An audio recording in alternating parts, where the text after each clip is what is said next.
পরীক্ষা এমন একটা শব্দ যেটা শুনে সংসারের বেশিরভাগ মানুষই ভয়ভীত হয়ে পড়েন। কারণটা কি? অসফলতার ভয়। পরীক্ষা এই শব্দের যদি আমি অন্য দিকটা দেখাই, তার তাৎপর্য এই নয় যে আপনার দুর্বলতা সবার সামনে তুলে ধরবে।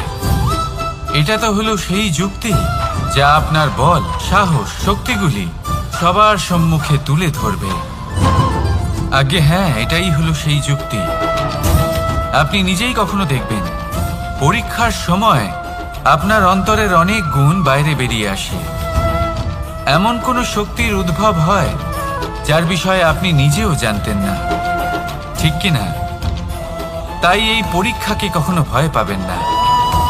বিশ্বাসের সাথে নির্ভীক হয়ে এটার সম্মুখীন হন। দিনের শেষে এই পরীক্ষা শুধুই আপনাকে উজ্জ্বল করবে, আপনাকে আরো শ্রেষ্ঠ করে তুলবে। তাহলে আসুন আমার সাথে ভালোবেসে বলুন, রাধা রাধা। ভগবান আর ভুল, এই দুই একই অক্ষর দিয়ে শুরু হয়।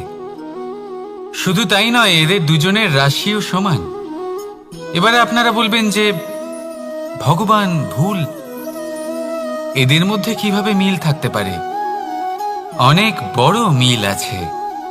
না শুধু এ এক অক্ষর দিয়ে শুরু হয়, বরং এদের বিজয় মন্ত্রটাও এক। ভগবানকে মানুন, তাকে বিশ্বাস করুন, তাকে স্বীকার করুন। এটা করলে মনের দৃষ্টি থেকে ভগবানকে দেখা যায়, আর উনি আপনাকে সমৃদ্ধ করে তোলেন। ভুলের সাথেও এটাই ঘটে। নিজের ভুল স্বয়ং মেনে নিলে, স্বীকার করে নিলে সব কিছুই স্পষ্টভাবে দেখতে পাবেন। যেদিন থেকে আপনি নিজের ভুল মেনে নিতে শিখবেন, সেদিন থেকে সেই ভুল শোধরানোর প্রক্রিয়াও শুরু হয়ে যাবে। আপনি বুঝে যাবেন নিজের ভুল কিভাবে শোধরাতে হয়। তাই মনে রাখবেন, নিজেকে শ্রেষ্ঠ করে তোলার জন্য নিজের ভুল স্বীকার করা অত্যন্ত প্রয়োজনীয়। এই জীবনে শান্তি আনার জন্য ঈশ্বরকে মেনে নেওয়াও অত্যন্ত প্রয়োজনীয়। সবসময় নিজের গুণ এবং নিজের দোষ মনে রাখবেন। আজীবন সুখী থাকবেন। রাধা রাধা। আমরা সবসময় চাই যে এই সংসার আমাদের জ্ঞানী বলবে, বুদ্ধিমান বলবে, বুঝদার বলবে। কিন্তু মূর্খ, মূর্খ যেন কেউ না বলে। মূর্খ শব্দটা আমরা কেউ শুনতে চাই না, দূরে পালাতে থাকি। কিন্তু একটা সত্যি সবার কাছে অজানা, যে মূর্খ হওয়া হলো বুদ্ধিমান হওয়ার দিকে সর্বপ্রথম পদক্ষেপ। আপনি যত খুশি দিগ্গজ জ্ঞানী মানুষদের সাথে আলাপ করুন, যত ইচ্ছে কথা বলুন, যতই জ্ঞানের কথা আলোচনা করুন, অভিজ্ঞতা মূর্খ হবার পরেই পাওয়া যায়, তাই নয় কি? মূর্খ হবার পরে আপনি এটা বুঝতে পারবেন যে কি করা উচিত নয়। জ্ঞানী ব্যক্তি আপনাকে এটা বলবেন যে কি করা উচিত। আর এই সংসারে কি করা উচিত তার থেকেও অনেক বড় জ্ঞান হলো কি করা উচিত নয়। সেই জন্য সব সময় মনে রাখবেন, আপনার করা কিছু ভুল আপনাকে যদি কেউ মূর্খ বানিয়ে থাকে, ছল চাতুরি করে থাকে, তাহলে কোনো ব্যাপার নয়। এটা শেষ পর্যন্ত আপনাকে আরো বুদ্ধিমান করে তুলবে। এই মুহূর্তে ধন্যাত্মক থাকুন। এই সংসার আপনাকে অবশ্যই জ্ঞানী বলবে। রাধা রাধা। আপনি কি কখনো একজন মালিকে একটা বাগানের যত্ন নিতে দেখেছেন? যদি কখনো একটা গাছে উই ধরে যায়, মালি তখন শুধু সেই গাছের নয়, সমস্ত বাগানের চিকিৎসা করায়। আপনারা হয়তো বলবেন, এ কেমন মূর্খতা? যখন উই একটা গাছে লেগেছে, সমস্ত বাগানের চিকিৎসা কেন করাতে হবে? এ তো অযথা পরিশ্রম করা। কিন্তু মালি খুব ভালো করে জানে যে উই হয়তো একটা গাছে লেগেছে, কিন্তু তা সমস্ত বাগানকে নাশ করে দিতে পারে। এবার মালির এই শিক্ষা, এই জ্ঞান অন্য অনেক জায়গাতে প্রযোজ্য। এই সংসারে আমরা শুধুমাত্র নিজের পরিবারের কথাই চিন্তা করি, তাদের যত্ন নিই, চেষ্টা করি যেন তারা ভালো থাকেন, সুখে থাকেন। আর সেই সময় এই সমাজের কিছু বিরোধী মনোভাব এই সমাজকে গ্রাস করে ফেলে, এই সমাজকে নষ্ট করে ফেলে। কিন্তু আমাদের নজর শুধু আমাদের পরিবারে থাকে। সেই জন্য যখন কথা ওঠে রাষ্ট্রের, দেশের, তখন তার জন্য সিদ্ধান্ত নিতে হবে, তখন তার জন্য ত্যাগ করতে হবে। আর মনে রাখবেন, যে সমস্যায় আসুক তার সমাধান পূর্ণরূপে বাঞ্ছনীয়। এই সংসারে প্রত্যেক ব্যক্তি যদি নিজের পরিবারেরও খেয়াল রাখেন এবং সমাজেরও খেয়াল রাখেন এবং সঠিকভাবে এই দেশেরও খেয়াল রাখেন, তবেই এই দেশ সম্পন্ন হতে পারবে। তাহলে আপনিও সেই প্রয়াস করুন আর আমার সাথে ভালোবেসে বলুন, রাধা রাধা। কথায় বলা হয়, জীবনে ভালোবাসাই হলো সুখের মূল। এটা সত্য।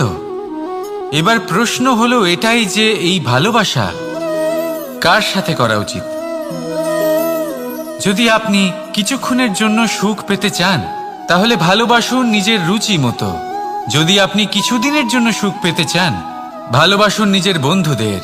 যদি আপনি কয়েক মাসের জন্য, কয়েক বছর বা অনেক বছরের জন্য সুখী হতে চান, তাহলে ভালোবাসুন নিজের পরিবারকে, মাতা পিতা, নিজের সন্তান, স্বামী স্ত্রী, নিজের আত্মীয়দের।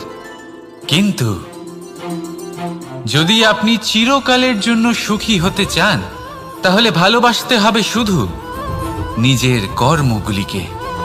কারণ সম্পর্ক যেমনই হোক না কেন, কখনো না কখনো ভেঙে যাবেই।